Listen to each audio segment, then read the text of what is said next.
साथियों नमस्कार। आप सभी का एक बार फिर से स्वागत है हम सभी के परिवार एसएल स्टडी में। साथियों हमारी जो लूसेंट जी के मोस्ट इम्पोर्टेंट एमसीक्यू है उसकी हमारी जो सीरीज है वह लगातार जारी है। और आज के इस टॉपिक में हम बात करेंगे भारतीय राज्य व्यवस्था या भारतीय संविधान के। आज का जो हमारा टॉपिक है वह है संविधान सभा।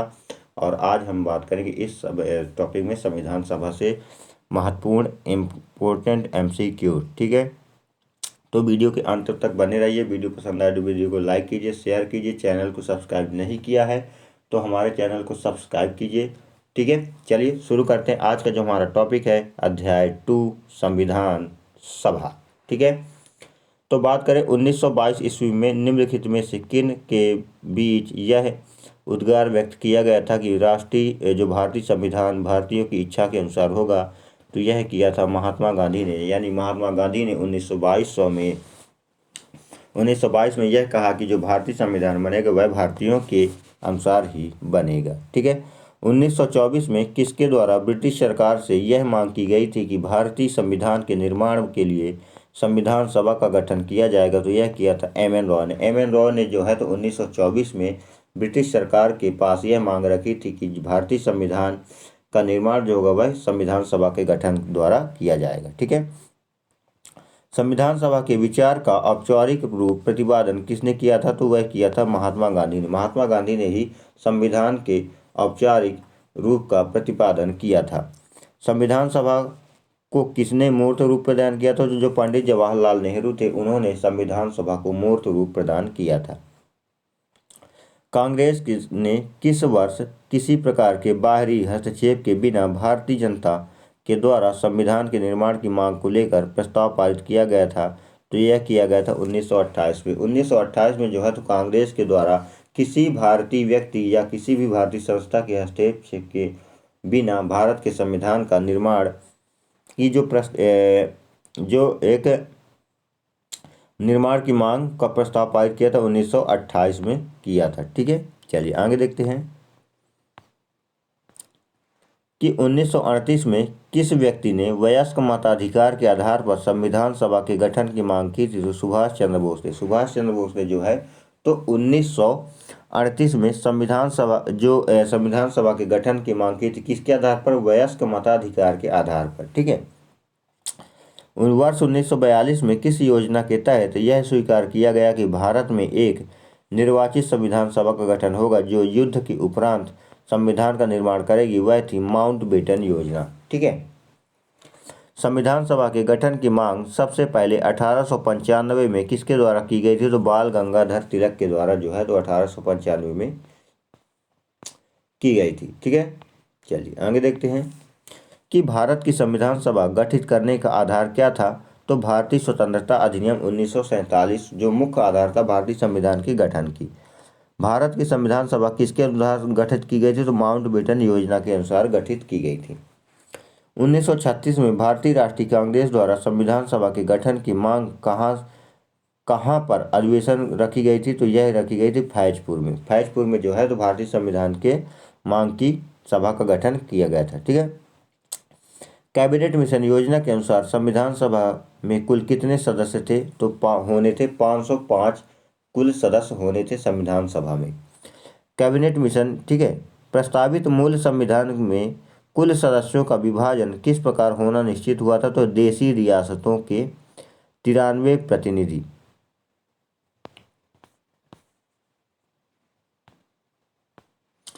इसमें जो है तो देशी रियासतों के 93 प्रतिनिधि जो है तो मूल संविधान में कुल सदस्यों का विभाजन इस प्रकार होना था। संविधान सभा में निम्न विभिन्न प्रांतों के लिए जो 292 सदस्यों का निर्वाचन होना था, इनमें से कांग्रेस के कितने प्रतिनिधित्व निर्वाचित हुए थे? यानी 195। यानी 292 सीटें थी जिनमें से 195 सीट किसने जीती थी? कांग्रेस ने। ठीक है, पुनर्गठन के फलस्वरूप वर्ष 1947 में संविधान सभा के सदस्यों की कितनी संख्या रह गई थी? तो 333। ठीक है, पुनर्गठन फलस्वरूप यानी 1947 के बाद जो पाकिस्तान जो है तो क्या हुआ था? अलग हो गया था। इसके बाद जो है 333 जो है तो संविधान सभा की सीटें रह गई थी। संविधान सभा पुनर्गठित में देशी रियासतों के कितने प्रतिनिधि थे? तो 100 प्रतिनिधि थे। ठीक है, पुनर्गठित संविधान सभा में विभिन्न प्रांतों के लिए कितने प्रतिनिधि थे? तो 229 प्रतिनिधि थे। ठीक है, चलिए आगे देखते हैं। कैबिनेट मिशन योजना के अंतर्गत संविधान निर्मात्री परिषद में यानी संविधान सभा के में प्रत्येक प्रांत की आवंटित संख्या निर्धारित करने के लिए एक प्रतिनिधि कितनी जनसंख्या के अनुपात में था? तो एक प्रतिनिधि जो वह 10 लाख व्यक्ति के अनुपात में जो है तो एक विधानसभा सदस्य था। ठीक है, जो एक सदस्य था वह 10 लाख व्यक्ति के बराबर था। ठीक है, यानी वह 10 लाख व्यक्तियों का क्या करता था? प्रतिनिधि करता था। संविधान सभा के सदस्यों को निम्न में से किसने प्रत्यक्ष रूप से निर्वाचित किया था? तो प्रांतों की विधानसभा ने। ठीक है, प्रांतों की विधानसभा के सदस्यों को निम्न रूप से प्रत्यक्ष रूप से प्रांतों की विधानसभा में निर्वाचित हुए थे। संविधान सभा में किस प्रांत का प्रतिनिधित्व सबसे अधिक था? तो संयुक्त प्रांत का जो प्रतिनिधित्व सबसे अधिक था। संविधान सभा में किस देशी रियासत के प्रतिनिधि ने भाग नहीं लिया था? तो हैदराबाद का जो निजाम था वह नहीं आया था। डॉक्टर BR अम्बेडकर संविधान सभा में निर्वाचित कहाँ से हुए थे? वह पश्चिम बंगाल से हुए थे। मुस्लिम लीग ने किस कारण से भारतीय संविधान का बहिष्कार किया था? तो वह पाकिस्तान जो है तो मुस्लिम लीग के लिए अलग संविधान की मांग चाहता था। ठीक है, बात करें संविधान सभा का चुनाव निम्न में से किसके आधार पर हुआ था? तो वर्गीय मताधिकार के आधार पर हुआ था। संविधान सभा के सदस्य प्रतिनिधि थे जनता द्वारा अप्रत्यक्ष निर्वाचित। भारतीय संविधान की निर्मात्री सभा कैसी थी? प्रांतीय विधानसभाओं द्वारा परोक्ष यानी अप्रत्यक्ष रूप से आनुपातिक प्रतिनिधित्व प्रणाली के द्वारा चुनी गई थी। भारतीय संविधान को किसने बनाया था? तो संविधान सभा ने बनाया था। भारतीय संविधान के लिए चुनाव कब हुए थे? तो 1946 में हुए थे। भारतीय संविधान सभा की स्थापना कब हुई थी? 9 दिसंबर 1946 को हुई थी।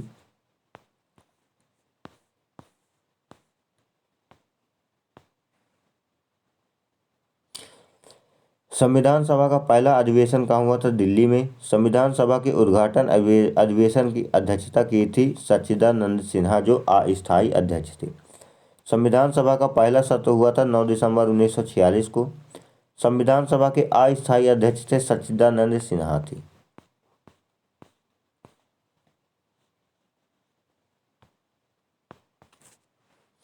संविधान सभा के स्थायी अध्यक्ष डॉक्टर राजेंद्र प्रसाद। 11 दिसंबर 1946 को किसे संविधान सभा का स्थायी अध्यक्ष चुना गया था? तो डॉक्टर राजेंद्र प्रसाद को। संविधान सभा के संवैधानिक सलाहकार कौन थे? वेनेगल नरसिंह राव थे। ठीक है, संविधान सभा के चुने हुए स्थायी अध्यक्ष कौन थे? डॉक्टर राजेंद्र प्रसाद। निम्नलिखित में से कौन संविधान सभा का सदस्य नहीं था? तो जो H वेग थे, H वेग संविधान सभा के सदस्य नहीं थे। संविधान के विभिन्न पहलुओं के अध्ययन हेतु संविधान सभा ने कितनी समितियां नियुक्त की थी? तो 13 समितियां जो थी वह विभिन्न पहलुओं पर क्या करती थी? विचार विमर्श का कार्य करती थी। ठीक है, चलिए आगे देखते हैं। संविधान सभा के प्रारूप यानी मसौदा समिति की नियुक्ति कब की गई थी? तो 29 अगस्त 1947 को संविधान सभा के जो है तो मसौदा की समिति की नियुक्ति की गई थी। भारतीय संविधान सभा की जो प्रारूप समिति यानी जो प्रारूप समिति उसके सदस्य थे डॉक्टर BR अम्बेडकर उसके अध्यक्ष बनाए गए थे। ठीक है,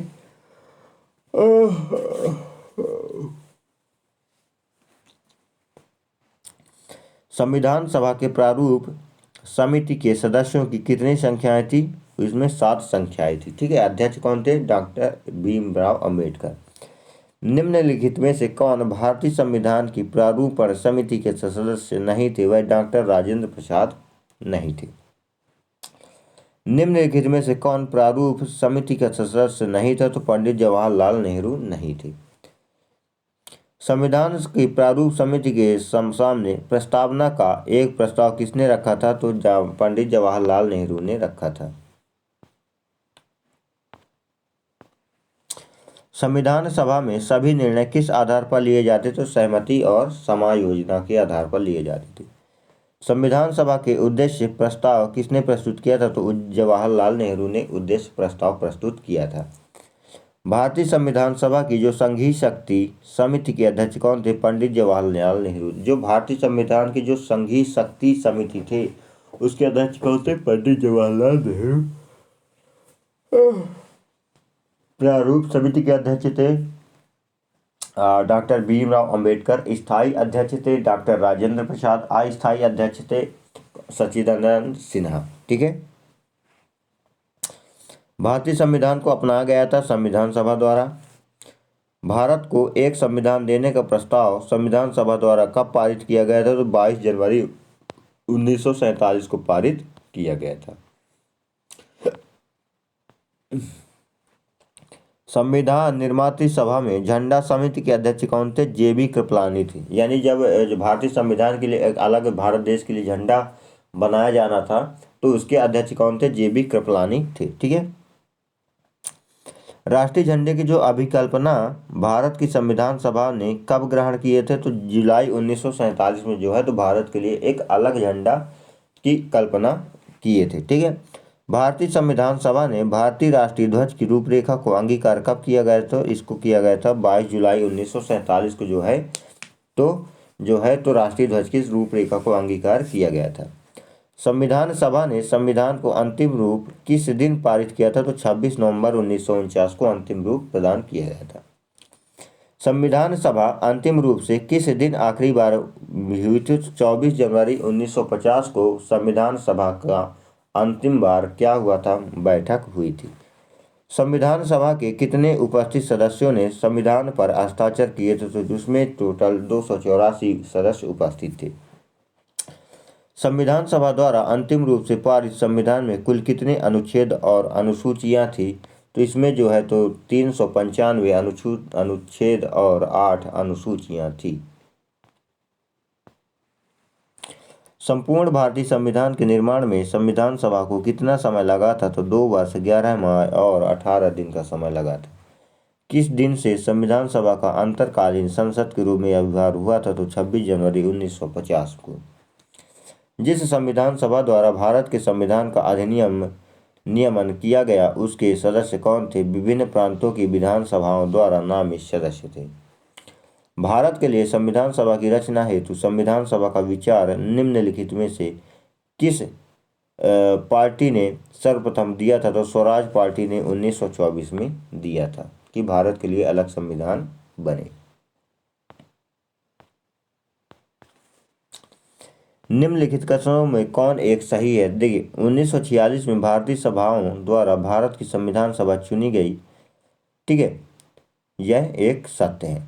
निम्नलिखित कथनों में से कौन सा कथन संविधान सभा के गठन के बारे में सही है? तो इसमें जो है तो संविधान सभा के सदस्यों का चयन 1946 के प्रांतीय चुनावों के आधार पर किया गया था। सही है।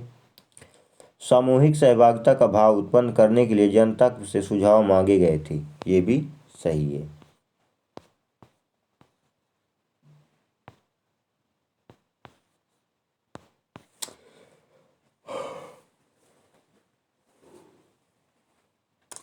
भारतीय संविधान सभा के प्रथम दिन यानी पहले दिन के अधिवेशन की अध्यक्षता किसने की थी? तो सच्चिदानंद सिन्हा ने की थी। भारत के संविधान का निर्माता किसे माना जाता है? तो BR अम्बेडकर को माना जाता है। संविधान पांडुलेखन समिति का निम्नलिखित में से कौन सदस्य नहीं था? तो पंडित जवाहरलाल नेहरू यह सदस्य नहीं थे, यह बल्कि शक्ति संघ के सदस्य अध्यक्ष थे। बाकी मोहम्मद शादुल्लाह थे, AK अय्यर थे, KM मुंशी थे। भारत का संविधान कब लागू हुआ? तो 26 जनवरी 1950 को लागू हुआ था। संविधान को 26 जनवरी के दिन लागू करने का निर्णय इसलिए किया जाता है क्योंकि कांग्रेस ने इस तारीख को 1930 में 26 स्वतंत्रता दिवस के रूप में मनाया था।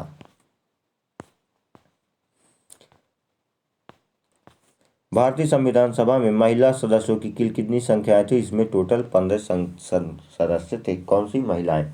तो मेरे प्यारे साथियों, मैं आशा करता हूँ वीडियो आपको अच्छा लगा होगा, कॉन्सेप्ट क्लियर आया होगा। वीडियो पसंद आए तो वीडियो को लाइक कीजिए, शेयर कीजिए, चैनल को सब्सक्राइब कीजिए। फिर मिलेंगे एक नए वीडियो के साथ। तब तक के लिए जय हिंद, जय भारत, वंदे मातरम।